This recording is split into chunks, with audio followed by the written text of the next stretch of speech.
You know, very often people ask me, how is it that my house got stolen? And it's a reasonable question. Many people, secretly think I didn't make my payments or something like that. I'll try to be brief as I describe what happened. While running my business, I was in and out of bankruptcy a number of times. And during one such time, I had come out of bankruptcy and called Ocwen, told them I had the money to make up my deficiencies. And they said as soon as they got word from the bankruptcy court that I was out of bankruptcy, then we could talk. The next thing that happened was a guy knocked on my door and said, "Your house is being sold today. Did you know that?" I said, "No." So I called Ocwen, and the next day they said, "Oh yeah, we sold your house, but I've got good news and bad news. The good news is we bought it because no one was there to bid on it. The bad news is it was sold.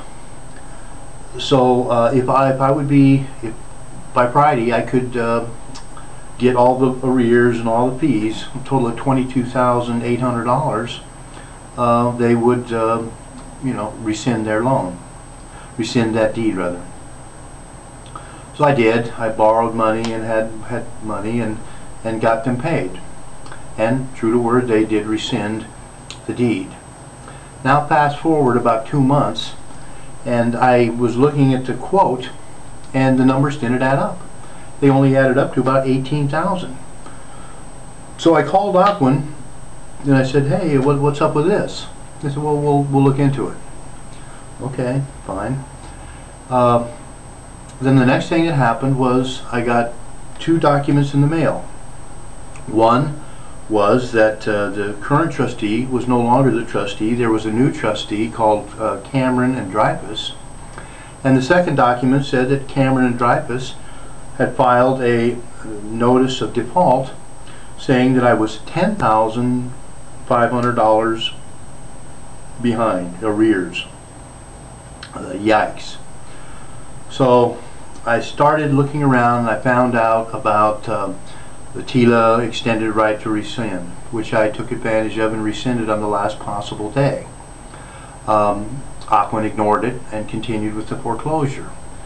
When I found out they were going to ignore it, I called my attorney and found out he was out of town. So on May 17th, I ran down and filed a bankruptcy proceeding, ran out to the sale and gave it to him. But nevertheless, they apparently gave the O'Neills a deed because within a few days she was knocking on my door telling me she'd give me $10,000 if I'd move out within a month or a week or two.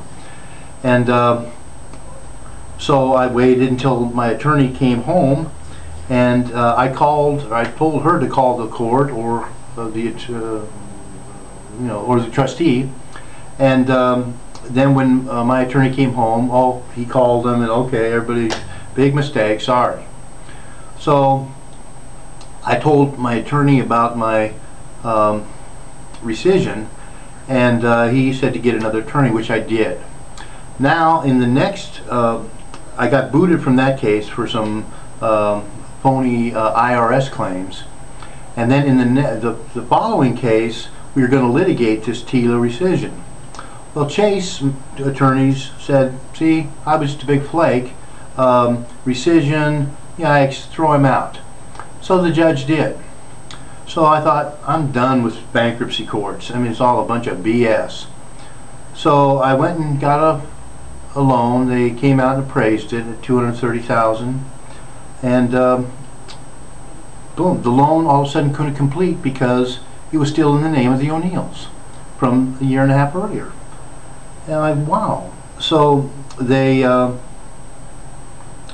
held another sale and sold it to this real estate investor, Vista Homes, and he got possession. He won the bid, and then at the unlawful detainer trial where they have you evicted, he won that because the judge refused to look behind the sale, as he said, because it's a summary proceeding.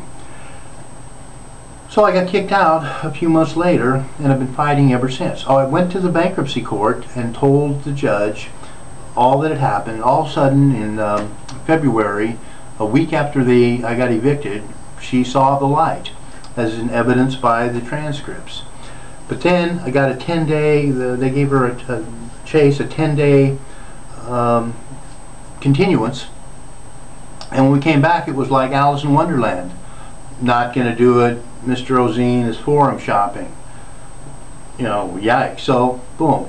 And then I started the appeals, and I've appealed it all the way through.